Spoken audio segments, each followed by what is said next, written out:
नहीं।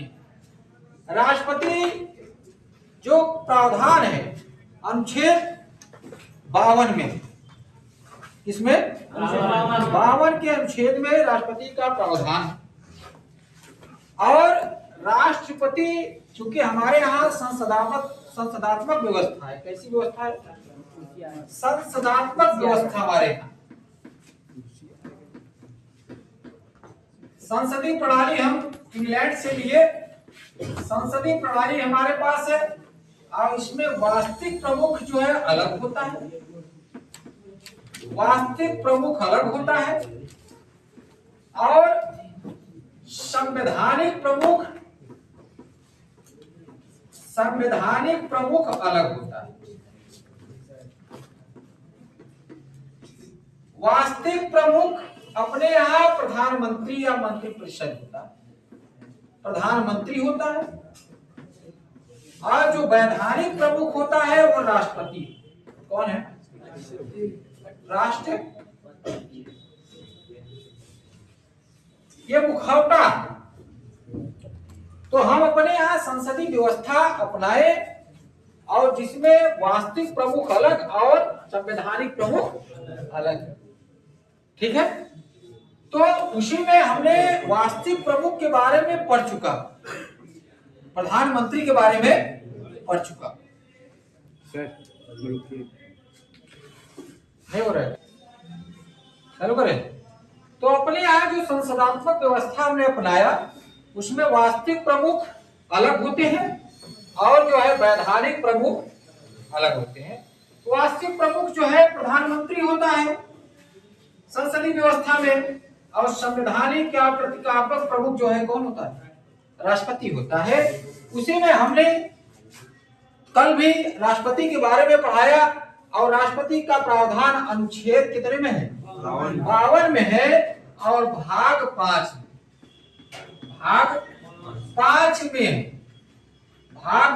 अनुच्छेद 52 में राष्ट्रपति का प्रावधान। राष्ट्रपति को भारत में विभिन्न नामों से भी जाना जाता है, विभिन्न। जैसे राष्ट्र का मुखिया कोई पूछ लिया तो कौन है? राष्ट्र का अध्यक्ष कौन है? कौन है? राष्ट्रपति। इसको राष्ट्राध्यक्ष भी बोला जाता है, राष्ट्र का मुखिया भी बोला जाता है, इसको औपचारिक प्रमुख भी बोला जाता है, और इसको ध्वज मात्र का प्रमुख भी बोला जाता है। राष्ट्रपति को ध्वज मात्र का प्रमुख भी बोला जाता है, इसको वैधानिक या संवैधानिक प्रमुख भी बोला जाता है, और इसको प्रतीकात्मक प्रमुख भी बोला जाता है राष्ट्रपति को। और राष्ट्रपति को तीनों सेनाओं का प्रमुख बोला जाता है, तीनों सेनाओं का प्रमुख बोला जाता है। मतलब जल सेना, थल सेना, सबका क्या होता है? प्रमुख होता है। कौन होता है? तो राष्ट्रपति राष्ट्र का मुखिया होता है, देश का हर काम इसी के नाम से होता है, हर काम राष्ट्रपति के संबोधन करके होता है। चाहे देश का कोई राजनयिक आए, देश के राजनयिक को जो है वहां पे विदेश भेजे, किसी देश का राजनयिक आए, सबको नियुक्त यही करता है, तीनों सेनाओं का नियुक्त यही करता है। और राष्ट्रपति जो भी संविधान संशोधन होता है, अंतिम अगर कानून बनता है, अंतिम कानून बनता है, तो उसमें सिग्नेचर जब तक राष्ट्रपति का नहीं हो जाता है तब तक वो कानून चाहे संसद के दोनों सदन से पास हो जाए, लेकिन जब तक इसका सिग्नेचर नहीं होता है राष्ट्रपति का तब तक वो कानून नहीं होता, तब तक कानून। तो भाग 5 के अनुच्छेद 52 में क्या प्रावधान है? राष्ट्रपति का प्रावधान है। राष्ट्रपति मैंने बताया आपको राज्यपाल को नियुक्त करता है, कैग को नियुक्त करता है, न्यायवादी को नियुक्त करता है, सुप्रीम कोर्ट हाई कोर्ट के न्यायाधीशों को भी नियुक्त करता है। इसका शपथ कौन दिलाता है? सुप्रीम कोर्ट का मुख्य न्यायाधीश। राष्ट्रपति कोई भी देश की समझौता होता है तो किसके नाम से होता है? राष्ट्रपति के नाम से होता है। कोई भी देश की अगर समझौता होता है तो किसके नाम से होता है? राष्ट्रपति के नाम से होता है। कोई भी आपातकाल की घोषणा होती है, चाहे वित्तीय आपातकाल हो, चाहे राष्ट्रीय आपातकाल हो, कोई भी आपातकाल की घोषणा होगा तो कौन करेगा? राष्ट्रपति करेगा। राष्ट्रपति ही को हटाने का प्रावधान मैंने कहा कि महाभियोग द्वारा राष्ट्रपति को अनुच्छेद 61 में हटाया जाता है। राष्ट्रपति अनुच्छेद 123 के तहत अध्यादेश जारी कर सकता है। अध्यादेश जारी कर सकता है राष्ट्रपति। हर काम राष्ट्रपति के नाम से होता है। राष्ट्रपति को अपने पद पे रहते हुए अगर कोई भी निर्णय लेता है तो वो राष्ट्रपति का उसका जो किया हुआ कार्य है उसको जो है गलत नहीं माना जाएगा, क्योंकि वो मंत्रिपरिषद के सलाह से काम करता है। तो राष्ट्रपति बहुत महत्वपूर्ण है। बिना राष्ट्रपति के देश चलेगा नहीं, क्योंकि वास्तविक प्रमुख भले प्रधानमंत्री होता है, उसकी मंत्रिपरिषद होती है, लेकिन हर काम किसके नाम से होता है? किसके नाम से होता है? राष्ट्रपति के नाम से होता है।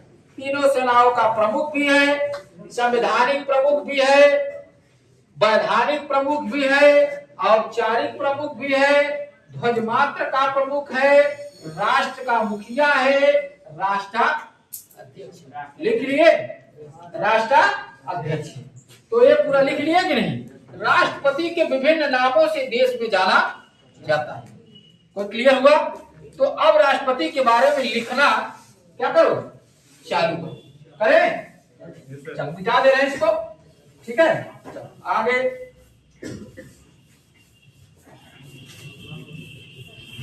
एक एक शब्द को लिखे और उसके बाद समझते चले जाओ, ठीक है? लिखो। भारत में संसदीय प्रणाली होने के कारण भारत में संसदीय प्रणाली होने के कारण संसदीय प्रणाली होने के कारण लिखते जाओ,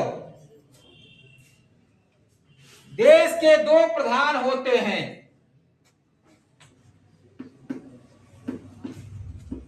देश के दो प्रधान होते हैं।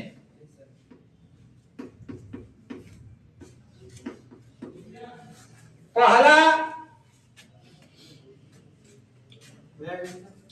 राष्ट्र का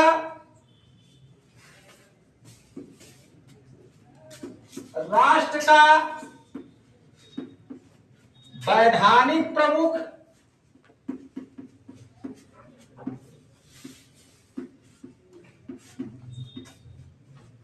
पहला राष्ट्र का वैधानिक प्रमुख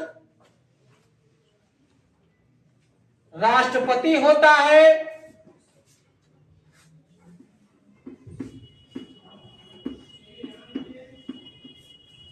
राष्ट्रपति होता है, राष्ट्रपति होता है या राष्ट्र में एक प्रतीक स्वरूप,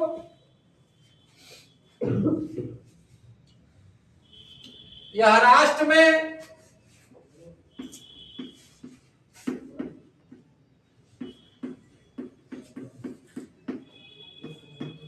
एक प्रतीक स्वरूप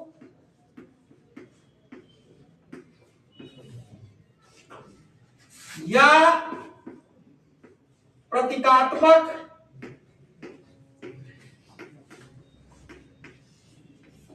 प्रमुख होता है।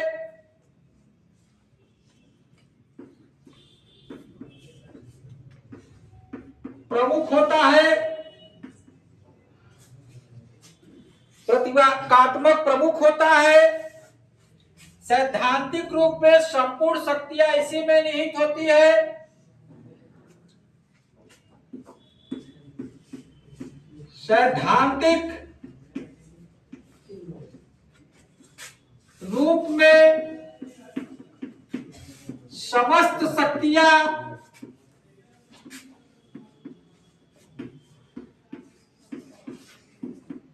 राष्ट्रपति में निहित होती है।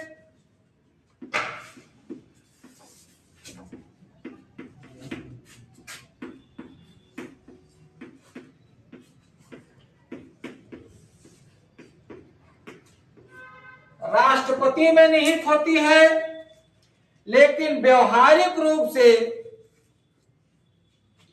इन शक्तियों का प्रयोग स्वयं नहीं करता है।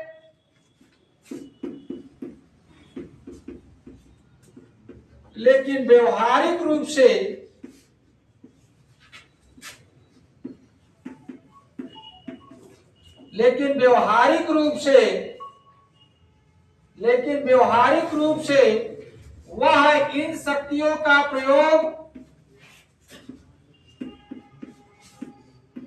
वह इन शक्तियों का प्रयोग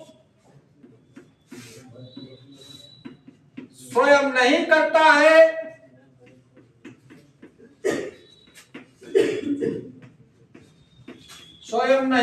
है। क्योंकि इसे विवेक का अधिकार नहीं है।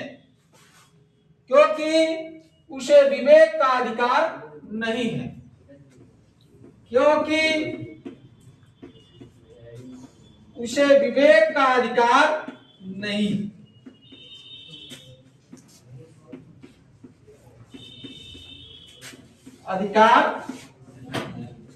नहीं है। ठीक है, हमने आपसे बताया कि संसदीय प्रणाली हम अपनाएं। संसदीय प्रणाली में वास्तविक प्रमुख अलग होता है और वैधानिक प्रमुख अलग होता है। संवैधानिक प्रमुख अलग होता है। वास्तविक प्रमुख प्रधानमंत्री और उसकी मंत्रिपरिषद होती है। वैधानिक प्रमुख कौन होता है? राष्ट्रपति होता है। राष्ट्रपति होता है। तो भारत में संसदीय प्रणाली होने के कारण देश के दो प्रधान होते हैं। पहला, राष्ट्र का वैधानिक प्रमुख कौन होता है? राष्ट्र का वैधानिक प्रमुख राष्ट्रपति है। कौन है? और यह राष्ट्र का एक प्रतीकात्मक या प्रतीक स्वरूप है। ठीक है, प्रतीक स्वरूप ये मुखिया है। इसको तीनों सेनाओं का अध्यक्ष भी कहा जाता है। इसको राष्ट्राध्यक्ष भी कहा जाता है। इसको राष्ट्र का मुखिया भी कहा जाता है। इसको वैधानिक प्रमुख भी कहा जाता है। इसको संवैधानिक प्रमुख भी कहा जाता है। इसको प्रतीकात्मक स्वरूप भी कहा जाता है। हर निर्णय इसी के अनुसार होता है। इसलिए इसके बिना अंतिम निर्णय के कानून नहीं बनती है। बिना इसके अंतिम निर्णय के कानून नहीं बनती है। सैद्धांतिक रूप से समस्त शक्तियां राष्ट्रपति में निहित होती है। सिद्धांत से रूप में समस्त जितनी शक्ति है देश की किसमें निहित है? समाहित है राष्ट्रपति में। किसमें है? लेकिन व्यवहारिक रूप से वह इन शक्तियों का प्रयोग नहीं करता। व्यवहारिक रूप से वह इन शक्तियों का प्रयोग नहीं करता है। क्योंकि उसके पास विवेक का अधिकार नहीं। क्योंकि उसके पास विवेक का अधिकार नहीं। अब ये सैद्धांतिक प्रमुख हो गया संसदीय व्यवस्था में। अब लिखो उसको वास्तविक प्रमुख। दूसरा हेडिंग डालो वास्तविक प्रमुख। पहला खत्म, दूसरा देखो वास्तविक प्रमुख, दोनों को व्याख्या करना है ना जी, तब राष्ट्रपति को जो है क्लियर करोगे तुम सब। अनुच्छेद 52 को भाग 5 को 52 से 78 तक राष्ट्रपति का प्रावधान आर्टिकल में है, लिखो। दूसरा डालो, सरकार का वास्तविक प्रधान प्रधानमंत्री होता है। सरकार का वास्तविक प्रधान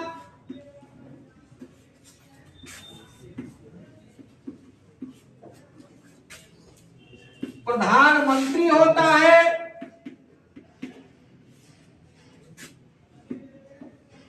प्रधानमंत्री होता है, वास्तविक प्रधान प्रधानमंत्री होता है, जो कि मंत्रिपरिषद के सहायता से, जो कि मंत्रिपरिषद के सहायता से, मंत्रिपरिषद के सहायता से, मंत्रिपरिषद के सहायता से देश का शासन चलाता है। देश का शासन चलाता है।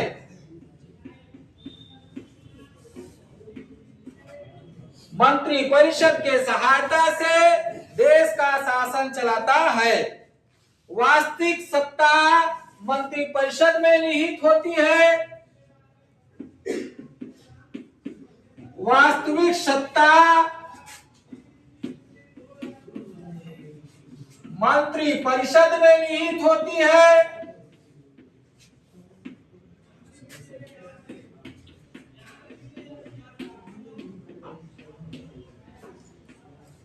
वास्तविक सत्ता मंत्रिपरिषद में निहित होती है। व्यवहारिक रूप से संपूर्ण कार्य, व्यवहारिक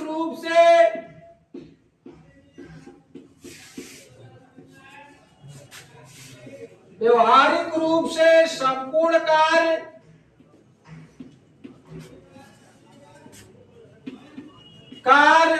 मंत्रिपरिषद ही करती है।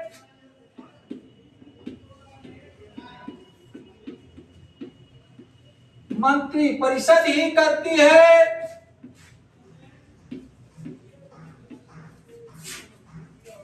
मंत्रिपरिषद ही करती है, लेकिन राष्ट्रपति के नाम से करती है। लेकिन राष्ट्रपति के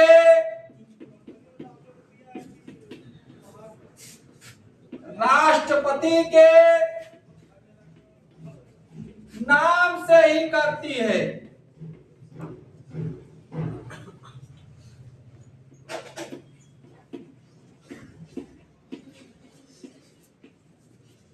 राष्ट्रपति के नाम से ही करती है।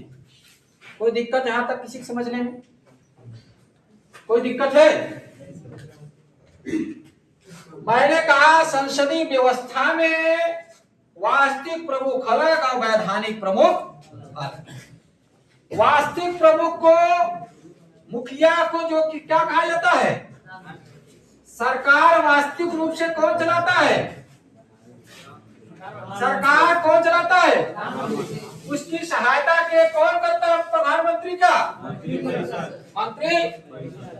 मंत्रिपरिषद ही शासन चलाती है। मंत्रिपरिषद ही ये लोकसभा के अध्यक्ष, लोकसभा के सदस्य होते हैं।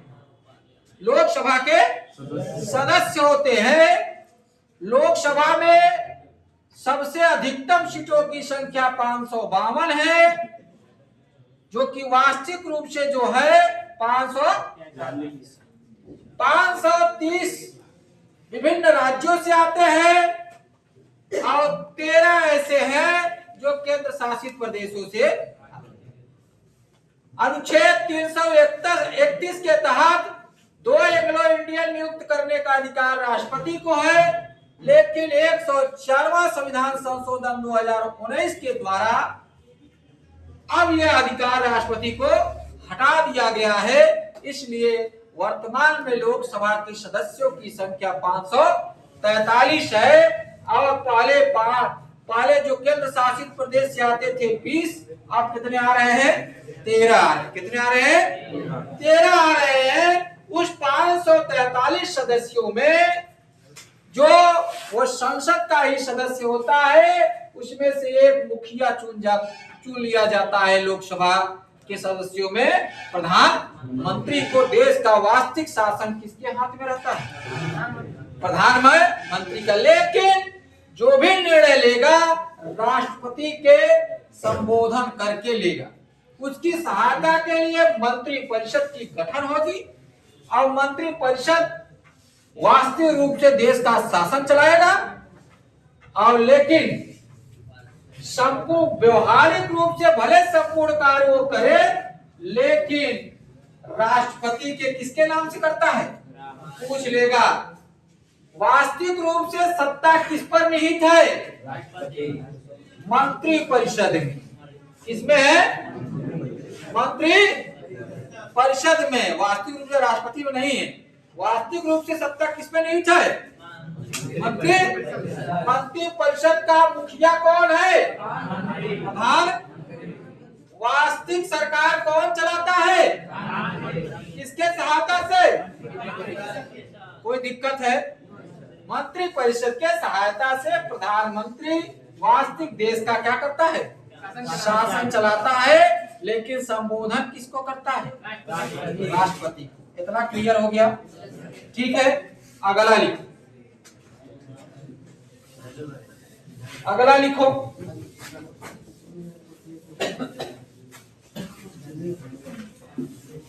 समझ में आना चाहिए।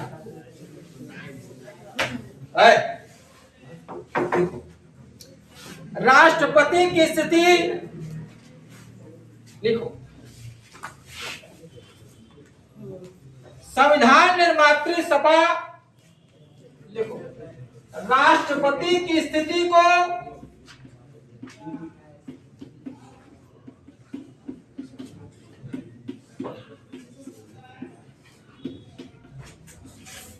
संविधान निर्मात्री सभा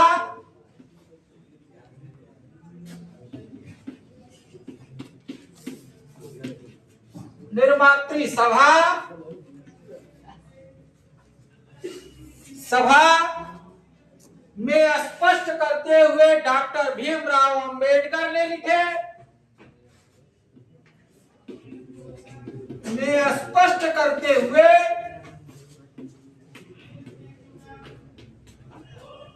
डॉक्टर भीमराव अंबेडकर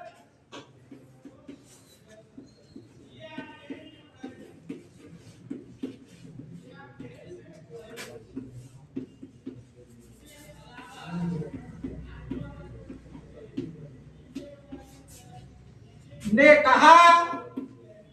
क्या कहा? देखो, लिखो। भारत में राष्ट्रपति की वही स्थिति है भारत में राष्ट्रपति की वही स्थिति है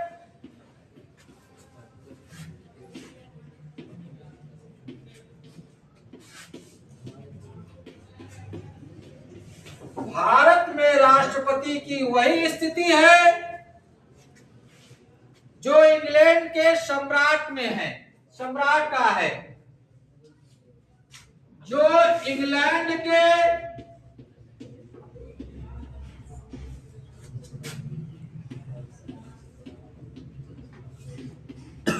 सम्राट या राजा का है। जो इंग्लैंड के सम्राट का है वह राष्ट्र का प्रधान है, सरकार का प्रधान नहीं। राष्ट्रपति राष्ट्र का प्रधान है,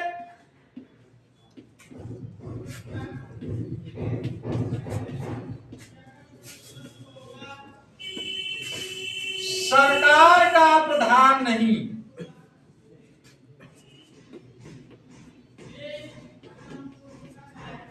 सरकार का प्रधान कौन है? प्रधानमंत्री। सरकार का प्रधान नहीं, साधारण सरकार का प्रधान नहीं, वह राष्ट्र का प्रतिनिधित्व करता है, सरकार का नहीं। वह राष्ट्र का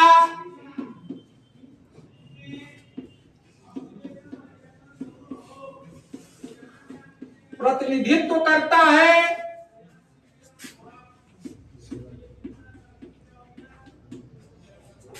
सरकार का नहीं।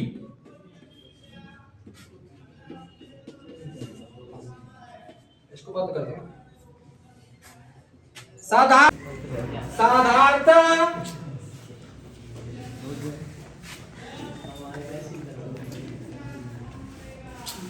वह मंत्री परिषद के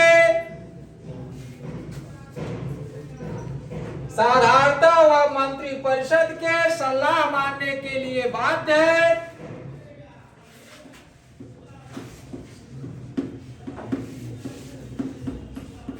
वह मंत्री परिषद के सलाह मानने के लिए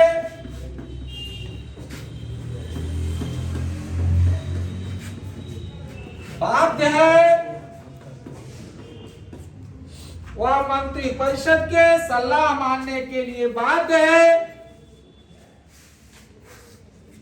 वह मंत्री परिषद के विरुद्ध कुछ भी नहीं काम कर सकता।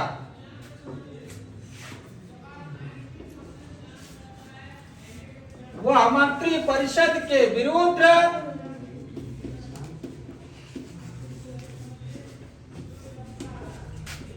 कुछ भी काम नहीं कर सकता।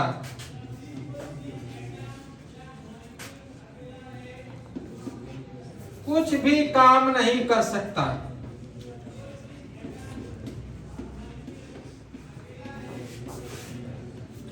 देखो, भीमराव अंबेडकर संविधान निर्मात्री सभा से स्पष्ट करते हुए बोले, चूंकि सबसे ज्यादा योगदान यही किए, कहा है कि भारत में राष्ट्रपति की वही स्थिति है जिससे इंग्लैंड के राजा या सम्राट की, कोई दिक्कत नहीं। लेकिन वह राष्ट्र का प्रधान हो सकता है, सरकार का। तो सरकार का प्रधान कौन है? प्रधानमंत्री और उसकी मंत्रिपरिषद। राष्ट्र का प्रधान कौन है? राष्ट्रपति। कौन है? राष्ट्रपति। क्लियर हुआ? सरकार कौन चला रही है? प्रधान। वह राष्ट्र का प्रतिनिधित्व करता है, सरकार का नहीं। पूछ लेता है, राष्ट्र का प्रतिनिधित्व कौन करता है? राष्ट्रपति। सरकार का प्रतिनिधित्व कौन करता है? प्रधानमंत्री और उसकी मंत्रिपरिषद। क्लियर हुआ? और साधारणतः वह मंत्री परिषद के सलाह मानने के लिए बाध्य है। क्या है? बाध्य है। उसके सलाह से सभी काम करेगा। इसीलिए उसके किया हुआ कार्य, अगर उसके किए हुए कार्य हमेशा वैध होता, अवैध नहीं होता, क्योंकि किसके सलाह पे काम करता है? अगर उस पे उस दौरान महाभियोग लग गया या पद से त्याग दिया या किसी प्रकार का संविधान का अतिक्रमण किया, महाभियोग लग गया, उसको हटाना होगा। उसके जो किया हुआ कार्य अवैध नहीं होगा। क्यों? क्योंकि एक किसके सलाह पे काम करता है? किसके सलाह पे? राष्ट्रपति जो है मंत्री परिषद के सलाह पे काम करता है। किसके सलाह पे? मंत्री परिषद के सलाह मानने के लिए बाध्य है और वो उसके विरुद्ध कुछ भी नहीं कर सकता। कुछ भी नहीं कर सकता। कोई दिक्कत है यहाँ तक किसी समझने में? अंबेडकर जी एकदम क्लियर चित्र बता दिए कि सरकार कोई दूसरा चला रहा है और राष्ट्र का प्रमुख कोई, राष्ट्र का प्रमुख औपचारिक प्रमुख जो है राष्ट्रपति है, जिसको राष्ट्राध्यक्ष बोला जाता है। सरकार जो चला रहा है वो मंत्रिपरिषद चला रही है। कौन चला रही है? वो मंत्रिपरिषद के सलाह कौन दे रहा है? राष्ट्र को चलाने के लिए सलाह दे रही है मंत्रिपरिषद। कौन दे रही है? और उसके सलाह को राष्ट्रपति मानने के लिए बाध्य है, और उसके विरुद्ध वो क्या कर सकता है? कुछ भी नहीं कर सकता। आगे चले, क्लियर हुआ ये? डॉक्टर भीमराव अम्बेडकर कहे कि इंग्लैंड के सम्राट के समान क्या है, लेकिन ये संसदीय व्यवस्था हम चूंकि इंग्लैंड से लिए हैं, संसदीय व्यवस्था में केवल राष्ट्र का प्रमुख अलग और वास्तविक प्रमुख अलग है, लेकिन अध्यक्षीय व्यवस्था में राष्ट्र का प्रमुख एक ही होता है और वास्तविक प्रमुख भी एक ही होता है। वहां प्रधानमंत्री का पद नहीं है जैसे अमेरिका में। अमेरिका में सबसे ज्यादा प्रभावशाली वहां का राष्ट्रपति डोनाल्ड ट्रंप है, और वहां प्रधानमंत्री पद नहीं है। वहां देश का वास्तविक जो अध्यक्षीय शासन प्रणाली में होता है, देश का वास्तविक प्रमुख और संवैधानिक प्रमुख एक ही व्यक्ति होता है, अलग अलग। लेकिन संसदीय व्यवस्था में वास्तविक प्रमुख अलग और वैधानिक प्रमुख अलग। तो अमेरिका में कौन सी व्यवस्था अपनाई गई है? कौन से? अध्यक्षात्मक व्यवस्था, अध्यक्षीय शासन व्यवस्था अपनाई गई है, जहां वास्तविक प्रमुख और वैधानिक प्रमुख दोनों क्या है? एक है। क्या है? एक है। वह राष्ट्रपति है। कौन है? वहां प्रधानमंत्री का पद का सृजन नहीं हुआ। वहां प्रधानमंत्री पद का सृजन नहीं हुआ है।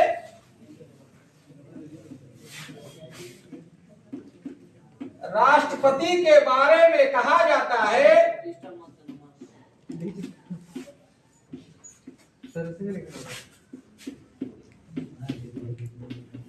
हाँ, राष्ट्रपति के बारे में कहा जाता है, राष्ट्रपति कोई व्यक्ति नहीं है, वह एक संस्था है। राष्ट्रपति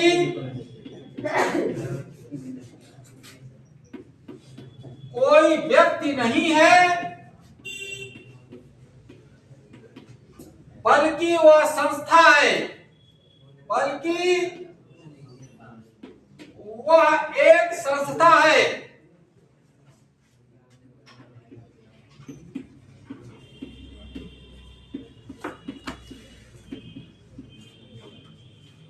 वह एक संस्था है। वह राष्ट्र की एकता अखंडता का प्रतीक है। राष्ट्रपति राष्ट्र के एकता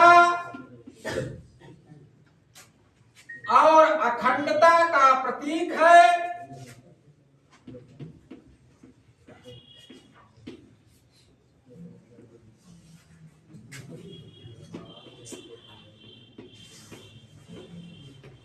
राष्ट्रपति राष्ट्र के एकता और अखंडता का प्रतीक है।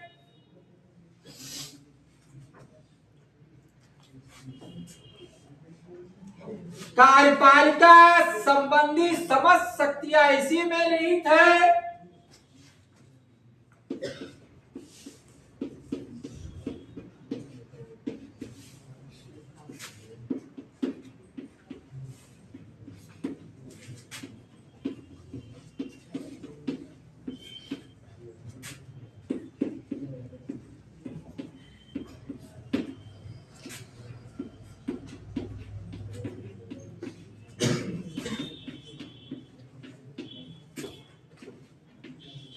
कार्यपालिका संबंधी समस्त शक्तियां इसी में निहित है।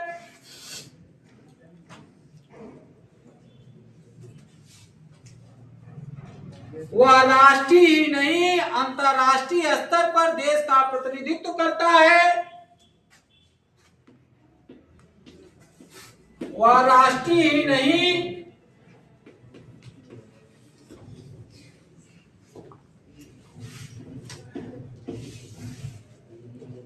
बल्कि अंतरराष्ट्रीय स्तर पर भी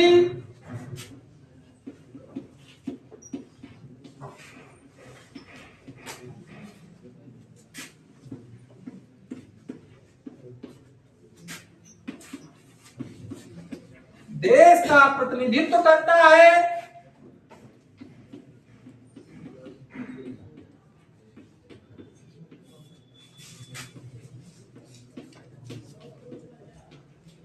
राष्ट्रीय ही नहीं अंतरराष्ट्रीय स्तर पर देश का प्रतिनिधित्व करता है। युद्ध और समझौता सब इसी के नाम से होता है। युद्ध और समझौता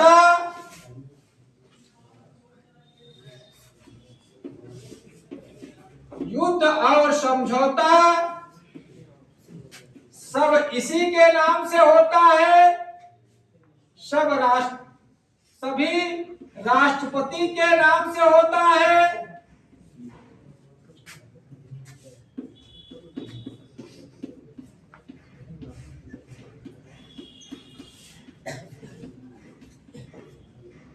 युद्ध और समझौता सब इसी के नाम से होता है। उसका वेतन और भत्ता आयकर से मुक्त होता है। राष्ट्रपति के वेतन और भत्ता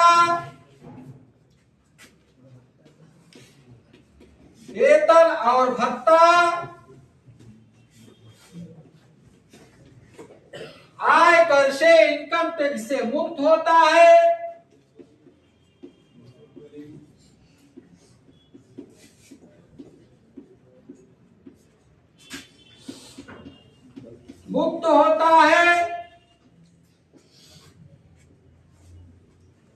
उसके विरुद्ध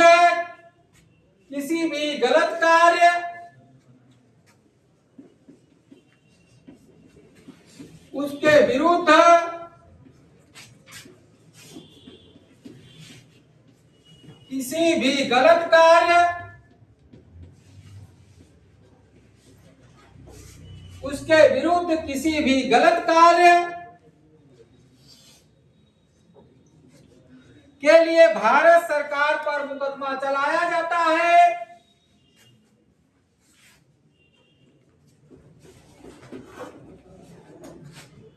भारत सरकार पर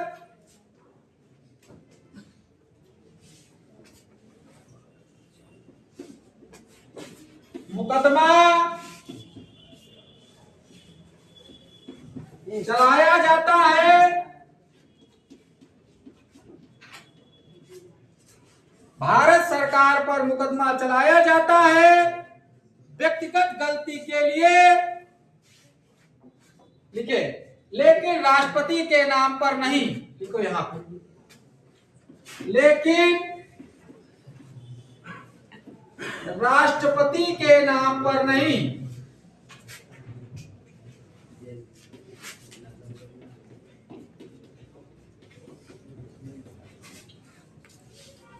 उसके व्यक्तिगत गलती पर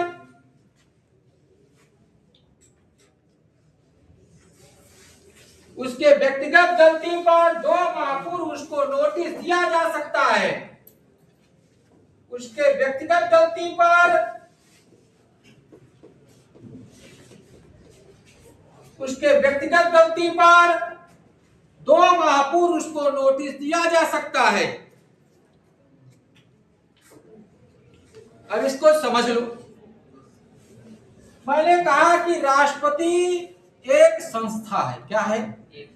कोई पूछेगा राष्ट्रपति क्या है? एक संस्था है। क्या है?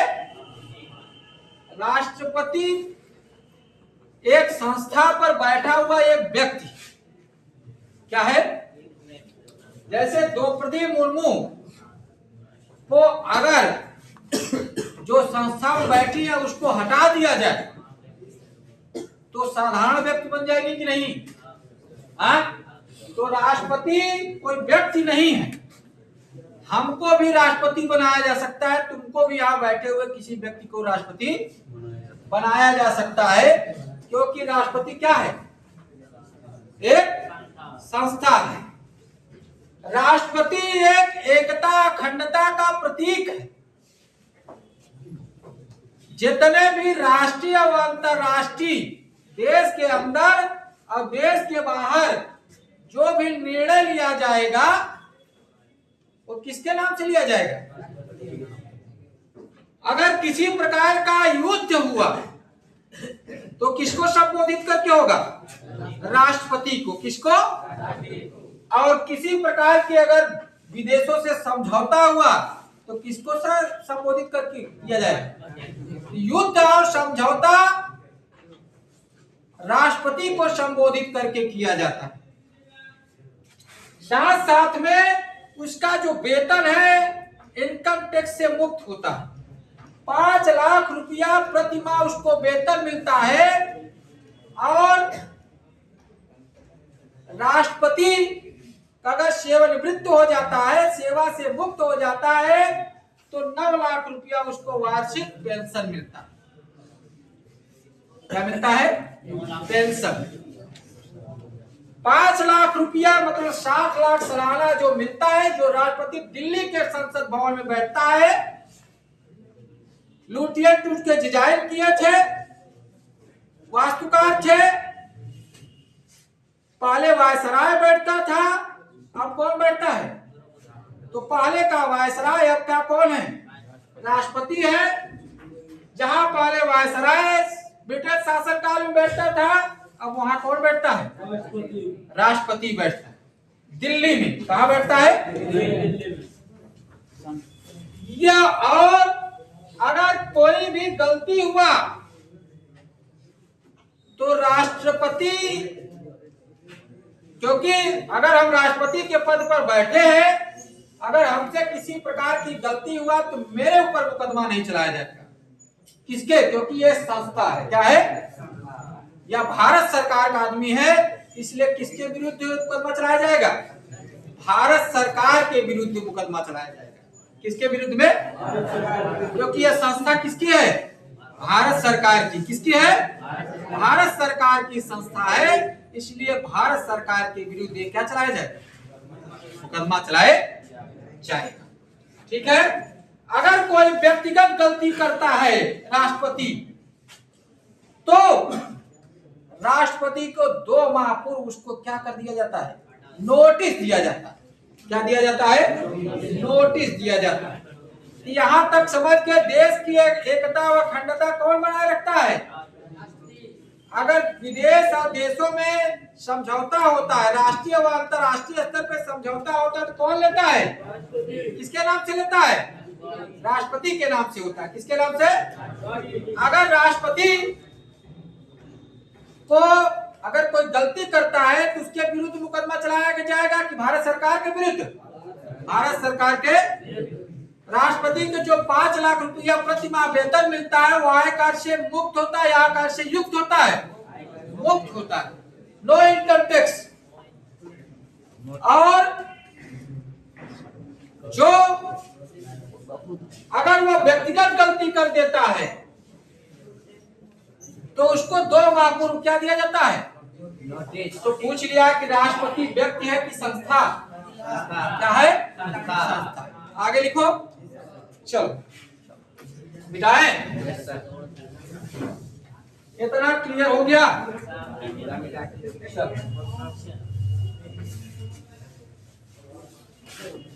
सिंपल भाषा में जितना हो सके उतना समझो।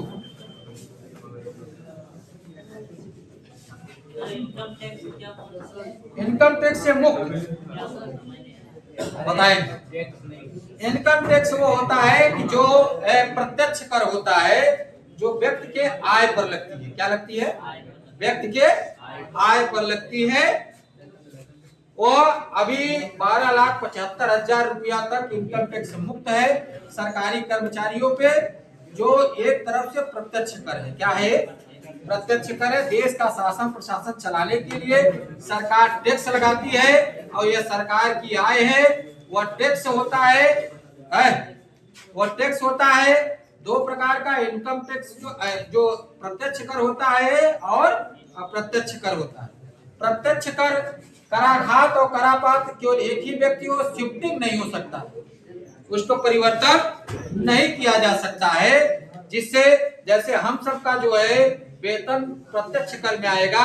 अगर हम चाहते भी, अगर सरकार हमको आरोपित करता है तो हम किसी पर टाल नहीं सकते हैं, हमको मजबूरी में उसको देना पड़ेगा। और अप्रत्यक्ष कर वो से होता है जिस पर लगाया जाता है वह भुगतान नहीं करता है, बल्कि कौन करता है? कोई अन्य व्यक्ति करता है। जैसे बिक्री कर क्या हुआ? अप्रत्यक्ष कर हुआ। दुकानदार जो है कर लगाता है, अगर दुकानदार पर किसी जीएसटी लग गई तो जीएसटी स्वयं न भरकर उपभोक्ता को दे देता है। किसको दे देता है? उपभोक्ता को दे देता है। कोई दिक्कत यहाँ तक समझने में कहीं नहीं है? एकदम शांत हो जाओ। लिखिए अनुच्छेद 52 में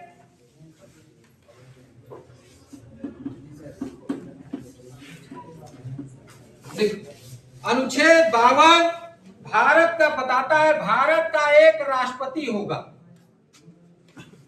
भारत का एक राष्ट्रपति होता है।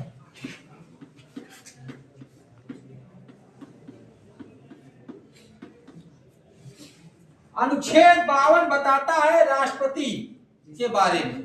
भारत का एक राष्ट्रपति होगा जो वैधानिक प्रमुख होगा। कौन होगा? वैधानिक प्रमुख होगा। अनुच्छेद 53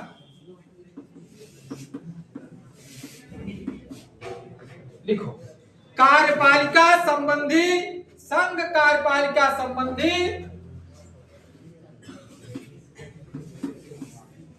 अगर आदमी हो जाओ ठीक है।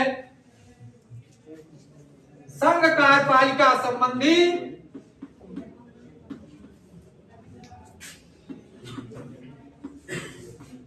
संघ कार्यपालिका संबंधी समस्त शक्तियां इसी में निहित होती है। संपूर्ण शक्तियां राष्ट्रपति में निहित होती है।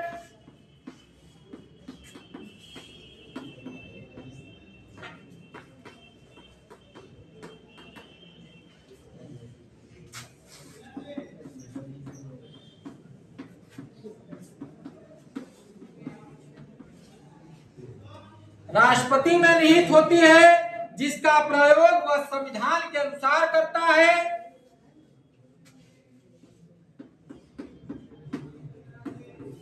जिसका प्रयोग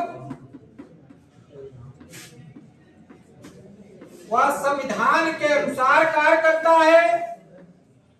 संविधान के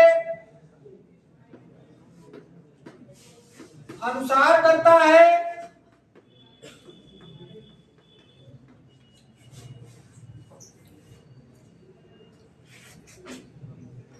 या अपने अधीनस्थ अधिकारियों के माध्यम से करता है, या अपने अधीनस्थ अधिकारियों के माध्यम से करता है।